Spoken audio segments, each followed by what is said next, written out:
en nuestra vida. Mateo capítulo 16, versículo 26. Mateo 16, versículo 26. Hoy no le voy a llamar propósitos, hoy no le voy a llamar anhelos o afanes, sino hoy le voy a llamar grandes resoluciones del corazón.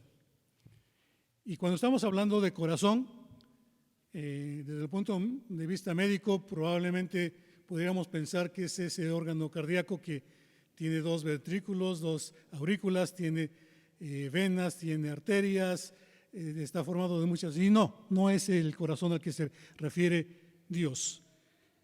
El corazón es absolutamente todo nuestro cuerpo, ya salvo, por supuesto, ya hecho de una manera tan especial, porque el Señor Jesús ya está en nosotros, porque el Espíritu Santo también está en nosotros, porque estamos delante de Dios a través de Jesucristo, no por nuestros propios méritos, sino por los méritos del Señor Jesucristo que hizo en la cruz del Calvario. Entonces, algunos propósitos, cambiémosle por grandes resoluciones, es decir, hemos resuelto el tomar una decisión. Y así como en el caso de Débora y Barak, cuando estaban allá en el pueblo de Israel en ese tiempo, pudo ella, Débora, en el cántico que eleva hacia nuestro Dios, dándole gracias, pero también reconociendo las cosas que ella había hecho mal, que el pueblo había hecho mal, pero que a pesar de todo Dios los había hecho para bien, como en el caso de José. Si se acuerdan, dice la palabra de Dios que todo fue hecho para bien, todo lo que pasó José. Entonces vamos a pensar en las grandes resoluciones del corazón. Mateo 16, 26 dice: porque ¿qué aprovechará al hombre si ganare todo el mundo? ¿Qué dice? Y perdiere su alma. Ahí está una de las cosas importantes. ¿O qué recompensa dará el hombre por su alma? Dos preguntas que ciertamente el Señor Jesucristo en su infinita sabiduría sabía lo que nosotros tendríamos que aprender aún en estos tiempos. Cuando nosotros podemos pensar en algún propósito de bajar de peso, de no comer tanta grasa, de tomar una decisión con quién me voy a casar, en el caso de los jóvenes, dónde voy a vivir, qué voy a estudiar, etcétera, muchas cosas. Pero nada de eso, si lo lograran o si se le cumpliera en su vida, nada de eso tendría sentido y nada de eso tendría valor si perdiere su alma. Sí, porque es lo que dice la palabra de Dios, es lo que dice el Señor Jesús en ese momento. ¿De qué le sirve al hombre si ganase todo el mundo, pero perdiera su alma? Pensémoslo en un ámbito familiar. ¿De qué serviría que nuestros hijos tuvieran una carrera, tuvieran un auto cada quien, vivieran en una casa muy bonita, tuvieran un trabajo que le tuvieran un sueldo muy bueno, se vistiera con ropa de marca, etcétera, etcétera, etcétera, si no son salvos? ¿De qué serviría? Absolutamente de nada. Probablemente podrían dar gusto a sus amigos, incluso a los propios padres, pero a Dios no. Entonces, eso es importante que nosotros podamos ver. Aquí el Señor Jesús está hablando a cada uno de nosotros de qué nos sirve a nosotros ganar el mundo si perdiéramos nuestra alma. Y en esos momentos, ese es el primer punto. El pensar en acercarnos a la cruz del Calvario, el llegar hasta la misma presencia de Dios y preguntar a cada uno de nosotros, ¿ya eres salvo? Piensa en tu salvación.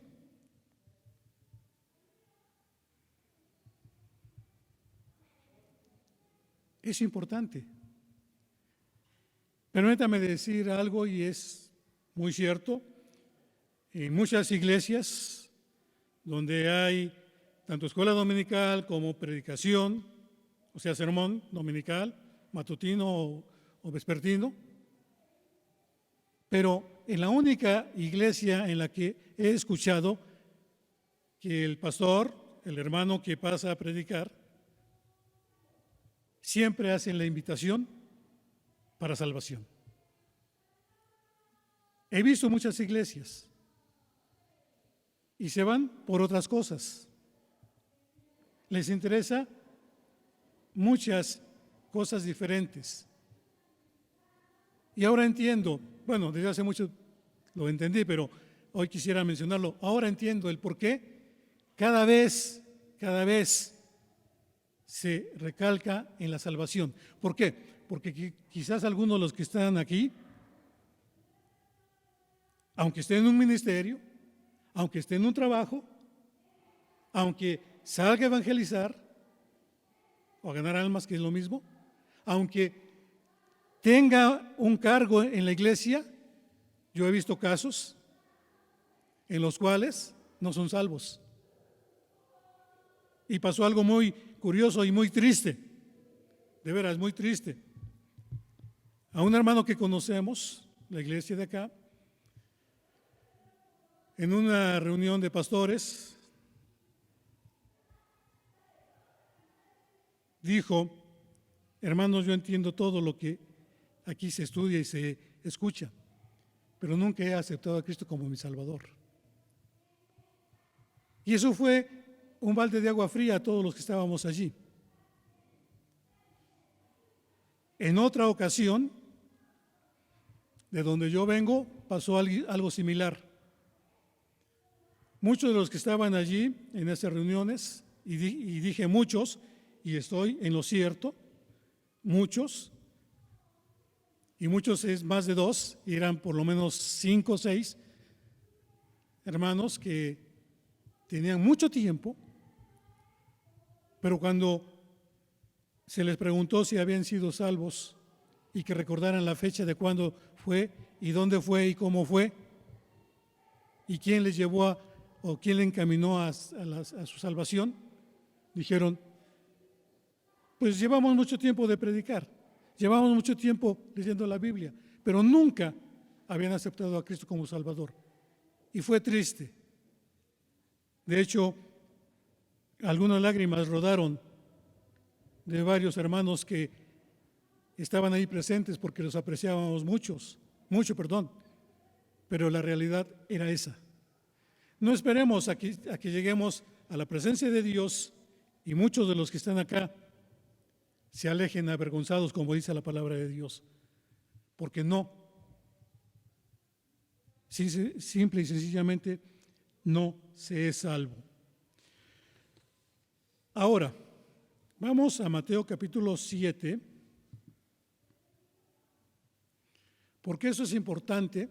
No quiero decir con esto de que vamos a poner en duda la salvación de cada uno de los que están acá. Y vamos a decir: no, pues aquí hay muchos inconversos. Inconversos quiere decir que no se han convertido hacia Cristo. No quiero decir eso. Eso solamente lo sabe 2 personas: Dios y cada uno de nosotros. Porque probablemente podamos engañar al hermano, probablemente podamos engañar a quien nos comparte el mensaje, y para que no me estén molestando, le digo que sí a todo, pero no ha sido real. Fíjense lo que dice en Mateo 7, versículo 19. Él volverá a tener misericordia de nosotros, sepultará nuestras iniquidades y echará en lo profundo del mar todos nuestros pecados. Eso es cierto. La salvación no se pierde. La sangre del Señor Jesucristo derramada en la cruz del Calvario es totalmente suficiente y capaz de perdonar nuestros pecados, y no le quito ningún céntimo de valor. Es cierto que lo que nosotros decidimos en algún momento fue cierto, y el testigo principal es Dios y es el Espíritu Santo, porque vino a morar en nosotros, y es el Señor Jesucristo que entró en nuestra vida. Eso es cierto.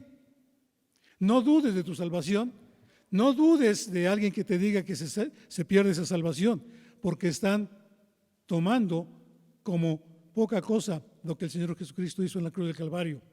Acuérdense de lo que dice la palabra de Dios, que el Señor Jesucristo, estando en la cruz del Calvario, cuando pronuncia esas palabras diciendo consumado es, quiere decir la salvación es total y absoluta. No nomás una parte de salvación, como algunos dicen por allá afuera. Es total, plena. No hay duda de eso.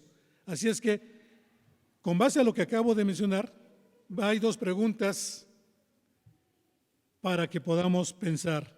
Y la primera es, según la Biblia, ¿qué tenemos que hacer para ser salvos? Según la Biblia, no según el pastor, no según el evangelista, no según el diácono, bueno, en este caso alguno de los sugieres, no según algún encargado de algún ministerio, sino según la Biblia. ¿Qué tenemos que hacer? ¿Perdón? Creer, sí. ¿Algo más? Porque se compone de muchas cosas. Hay una cosa bien importante: arrepentirnos de nuestros pecados. Porque podemos creer, pero no arrepentirnos, como que no sería suficiente. Entonces, rápido, arrepentirnos de nuestros pecados, pedir perdón a Dios, porque es el único que puede perdonar pecados, por supuesto. Y entonces el Señor nos dará esa oportunidad de ser salvos. Lo que te salva no es el momento de las palabras que hiciste. Lo que te salva es la fe en el Calvario, en la cruz, es decir, en Cristo. Creer que Él nos ha dado la salvación porque Él dio su vida por nosotros y que ahora tenemos ese gran privilegio. En Hebreos dice que somos herederos de Dios y coherederos juntamente con Cristo. Para mí es algo súper espectacular, que no lo alcanzo a entender. ¿Por qué? Porque soy heredero de Dios, porque me ha dado la vida eterna y soy hijo de Dios. Y soy coheredero juntamente con Cristo porque Él es el que me ha dado esa posición delante de Dios. Y gracias a Dios por ello. Segunda pregunta. Según la Biblia, ¿cuál es el fruto de ese arrepentimiento de los pecados? Porque debe de haber un resultado. Yo me arrepiento, pero puedo seguir pecando. Sí seguimos pecando, no quiero engañarnos, no quiero que nos engañemos, perdón. Seguimos pecando, pero ahora tenemos abogado para con el Padre, a Jesucristo, el justo, el cual intercede por nosotros y nos perdona de todo pecado. Pero, cuidado, ojo, como dijeran por allí, no porque nos perdona los pecados, seguiremos pecando. Debe de haber un cambio, debe de haber una transformación. Y ese cambio, esa transformación, se da a conocer por lo que tenemos allá en Gálatas 5, 22 y 23. Fíjense, dice el fruto, no dice frutos. Es el fruto, es decir, todo lo que sale de ese cambio que nosotros hemos tenido, que son amor, gozo, paz, paciencia, benignidad, bondad, fe, mansedumbre, templanza. ¿Y qué dice? Contra tales cosas no hay ley. No hay ley humana que nos pueda decir, es que yo veo en ti ese amor, esa fe, y entonces, pues como que me dijera que no eres salvo. No, al contrario, hermanos. Si vemos esos resultados del cambio, es porque somos cristianos por nuestro arrepentimiento. Permítanme decirles que el Señor Jesucristo nos da esta posición tan especial que a veces nosotros como que no le damos la importancia que requiere o que tiene. Y decimos, pues sí soy salvo, pues ya no hay nada más que hacer. No, hay mucho que hacer. Apenas la salvación, y no es para minimizarla, sino la salvación es el inicio de un proceso tan especial y de muchas y cuantas cosas tan grandes que Dios tiene preparadas para nosotros. Una de las tales es que el Señor nos ha dado la oportunidad de seguir en esa tierra para vivir, pero también para compartir lo que nosotros hemos recibido. ¿De qué manera? Dice Pablo, de gracia. O sea, gratuitamente. De gracia recibimos, también debemos de dar de gracia. Siguiente, Deuteronomios capítulo 29, versículos 29. Las cosas secretas pertenecen a Dios.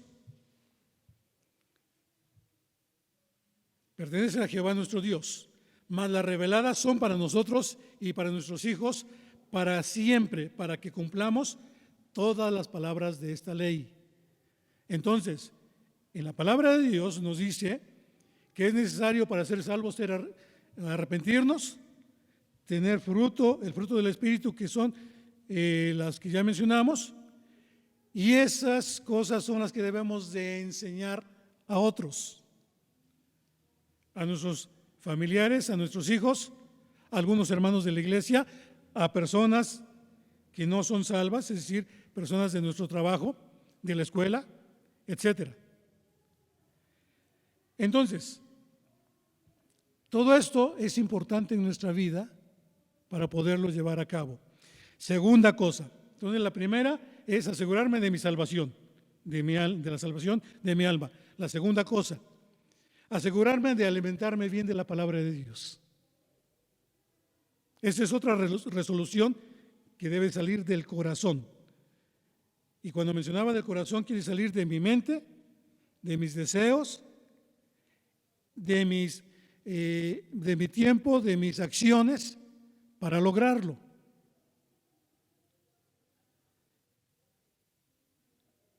Predicadores de escuela dominical, predicadores, evangelistas, pastores, diferentes ministerios, diferentes clases, diferentes estudios, la disponibilidad de los hermanos para tener tal o cual cargo o ministerio. Todo esto es excelente, todo esto es bueno para la edificación de los santos. Pero ¿qué pasaría? Fíjense, nomás vamos a tomarlo como un caso hipotético, porque yo sé que no es así. Pero ¿qué pasaría? Que todos estos, absolutamente todos el trabajo que se hace en una iglesia y aún fuera de ella, lo hicieran hermanos que nunca leyeran su Biblia a diario. ¿Qué pasaría? En algunos casos se acabaría lo que queremos decir y empezaríamos a hacer o a decir de lo que nosotros pensamos. En segundo, si alguien necesita exhortación, lo haríamos como un regaño, no con la mano en el corazón. Tercero, si alguien necesita ver un ejemplo en mí, no tendría, o en los hermanos, no tendría que ver, porque no estaré viviendo la palabra de Dios. En otras palabras, estoy queriendo decir lo siguiente: no existiría nada de ministerio y nada de trabajo y nada de edificación si no se leyera la palabra de Dios. Y gracias a Dios, porque esa es la otra resolución que sale del corazón, que lo podamos hacer. Ahora, todo esto es muy bueno para poder tomar y poner en nuestra vida como principio y como resolución. Pero quisiera que en esta hora, rápidamente, ampliáramos un poquito este segundo punto, esta segunda resolución. Asegurarnos de leer diario la Biblia. Mateo 14, es un poquito larga la lectura, son 36 versículos, no lo vamos a leer todo, porque ahí nos habla de varias cosas. En un estudio sistemático podemos encontrar diferentes divisiones en la palabra de Dios, sobre todo en el Nuevo Testamento. Y esta es una de las partes en las cuales se encuentran esos testimonios, esas muestras de lo que el Señor Jesucristo hizo cuando estuvo aquí en la tierra. Dice la palabra de Dios que cuando Él nos da a conocer el reino de los cielos, cuando Él lo trae, cuando Él lo instala, cuando Él empieza a ejercerlo, hubo muchas reacciones diferentes. Había, por supuesto, enemigos del reino. Uno de ellos era Herodes el Grande, Herodes el padre, que no quería que Jesús naciera. Y eso lo sabemos muy bien. Y no se nos olvida, porque últimamente en esta iglesia han regalado muchas roscas de reyes. Y eso es algo que dice, 6 de enero, nos lleva a pensar en eso. El día de los 6 de enero, el día de los santos inocentes. Eso es otra cosa, que no tiene fundamento. Como la Biblia lo dice, porque allí el Señor Jesucristo, antes de que naciera, que Él sería el rey de los judíos. Muchos quisieron evitarlo, aún hasta la cruz. Querían evitar que el Señor Jesucristo muriera. Pero vamos a ver un ejemplo, y ese ejemplo es uno de las divisiones que mencionaba, son los enemigos del reino. Vamos a hablar de la muerte de Juan el Bautista, y este evento que sucedió, como en muchos eventos, muchas historias que hay en la palabra de Dios, hay muchos protagonistas, pero en este hay 4 protagonistas, los cuales tienen que ver con el mismo pecado. Cada uno de diferente manera aporta para el pecado de matar a Juan el Bautista. Vamos a hablar de Herodes, de Herodías, de la hija Salomé y del verdugo. Y sacaremos una lección. Esto es como una muestra de lo que nosotros podemos encontrar en la palabra de Dios cuando leemos la Biblia diariamente. Se hace tan fascinante, se hace tan interesante el poder ver, escudriñar, leer y aplicar la palabra de Dios, que a veces nos queda por días, por meses o por años. Incluso yo recuerdo mucho de esto lo vi por lo menos hace 30 años y aún lo sigo teniendo presente. ¿Cómo participó cada uno de ellos y qué me enseña a mí para no hacerlo? Juan a Herodes Arquelao, o tetrarca, le había dicho el pecado que estaba cometiendo ¿Y cuál era el pecado? Que tenía por esposa, por mujer, a la esposa de su hermano Felipe.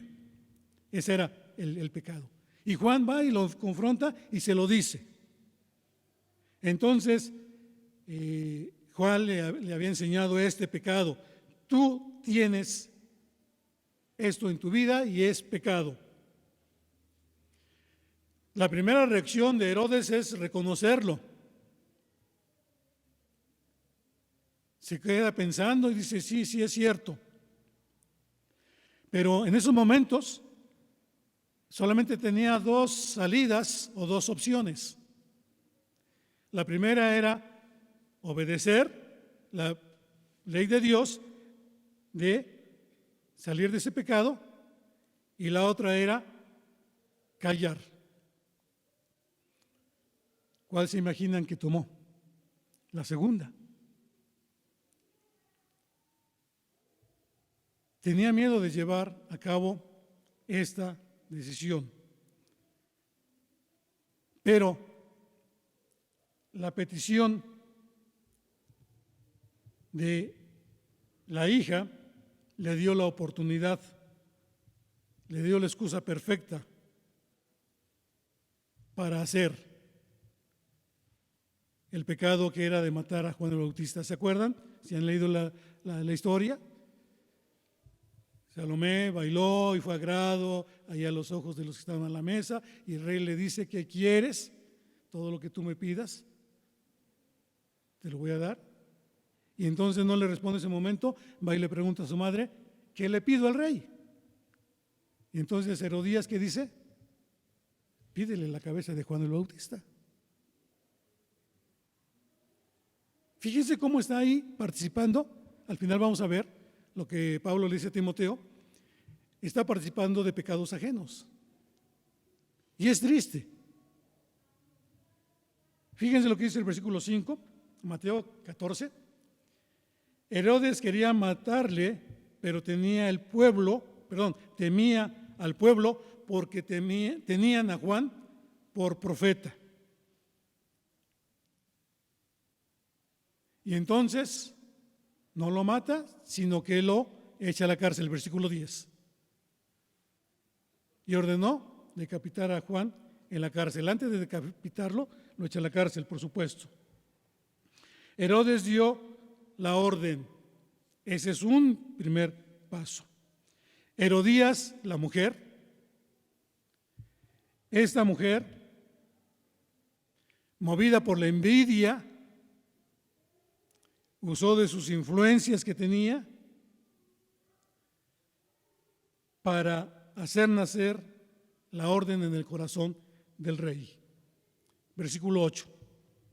Ella, instruida primero por su madre, dijo, dame aquí en un plato la cabeza del Juan el Bautista. Se cumple, se está llevando a cabo, se está gestando un pecado en el cual ya hay 3 de los 4 protagonistas que están aquí. Ahora, la hija, tal vez que podemos pensar que está o queda como inocente porque está obedeciendo a su madre, pero no, porque esta hija obedece a su madre, no quiere decir que le exime de responsabilidad. No, es tan culpable como los demás. ¿Por qué? Porque fue instruida. Le dijo su madre, tú dile al rey que te dé la cabeza de Juan el Bautista en un plato. Fue instruida. Además, no tenía por qué estar allí. No cuidó sus compañías. Se vio involucrada en la acción. ¿Es eso el problema? El pecado. Decía un hermano hace tiempo, la tentación está allí, en cualquier momento, en cualquier lugar. Entonces no digas la tentación está ahí y caí. No, mejor di la tentación está ahí, pero yo huí. Porque si nosotros la llevamos a cabo, es decir, la tomamos, esa tentación, la hacemos nuestra, somos tan responsables delante de Dios que luego tendremos que pagar duras y crudas consecuencias. Porque Dios no dará por inocente al culpable, porque todo lo que el hombre sembrare, eso también segará. O podemos decir, como dijo Adán, por ejemplo, la mujer que me diste. O podemos decir, como cualquier otra persona, pues es que los amigos me invitaron y para no quedar mal con ellos, pues hice lo que me pedían. No. Tú llevaste a cabo la acción, el pecado, y como tal eres responsable delante de Dios. Cuidemos de las compañías también. Fíjense lo que nos dice el versículo 9. Entonces el rey se entristeció, pero a causa de su juramento y de los que estaban con él a la mesa, mandó que se la diesen. ¿Qué? La cabeza del Juan el Bautista. Entonces el rey lo tuvo que hacer. El último protagonista de esta historia, porque ya voy terminando. El verdugo, el que le cortó la cabeza a Juan el Bautista, porque no se lo cortó ni Herodes, ni Herodías, ni Salomé, o sea la hija, sino tuvo que haber alguien que tuviera el valor, que tuviera las facilidades o que supiera cómo hacer eso. ¿Estará sin culpa? Él obedeció las órdenes que le dio el rey. Pues no. Por supuesto que no. Cuando se enroló en las filas del ejército de este rey, que era un rey muy déspota, sabía en dónde se estaba metiendo y que tendría que obedecer órdenes que sin duda tendría que cumplir. Este verdugo ejecutó la acción, matar a Juan el Bautista. Hubo 3 autores intelectuales, pero hubo un autor material. Los 4 están involucrados en lo mismo. Mateo capítulo 14, versículo 11. Y fue traída su cabeza en un plato y dada a la muchacha, y ella la presentó a su madre. Imagínense qué escena. ¿Quién trajo la cabeza? Se supone que el verdugo, o podemos deducir que el verdugo. Y una situación tan dramática, tan triste, que nos hace pensar en lo siguiente ya como conclusión. Debemos de cuidar nuestros deseos, no como el caso de Herodes. Debemos de cuidar nuestros sentimientos, no como en el caso de Herodías. Debemos de cuidar nuestras compañías, no como en el caso de la hija. Debemos de cuidar nuestras aflicciones, porque cada una de estas cosas puede dar a luz el pecado, como en el caso del verdugo. Recuerda, hermano, lo que Pablo le dice a Timoteo en 1 Timoteo, capítulo 5, versículo 22. Vamos para allá, por favor, hermanos. Ya con eso estoy concluyendo.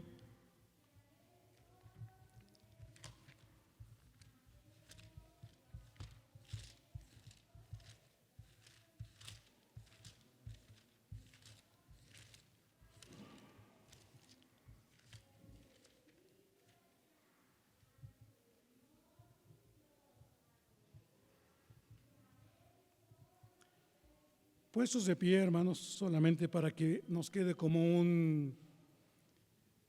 una motivación, que es una exhortación a la vez de parte de Pablo, y lo leemos todos juntos. Dice la palabra de Dios así: no impongas con ligereza las manos a ninguno, no participes en pecados ajenos y consérvate puro. ¿Qué mejor lección para una escuela dominical que estas 3 instrucciones de parte de nuestro Dios? Que el Señor les bendiga. Pueden tomar asiento.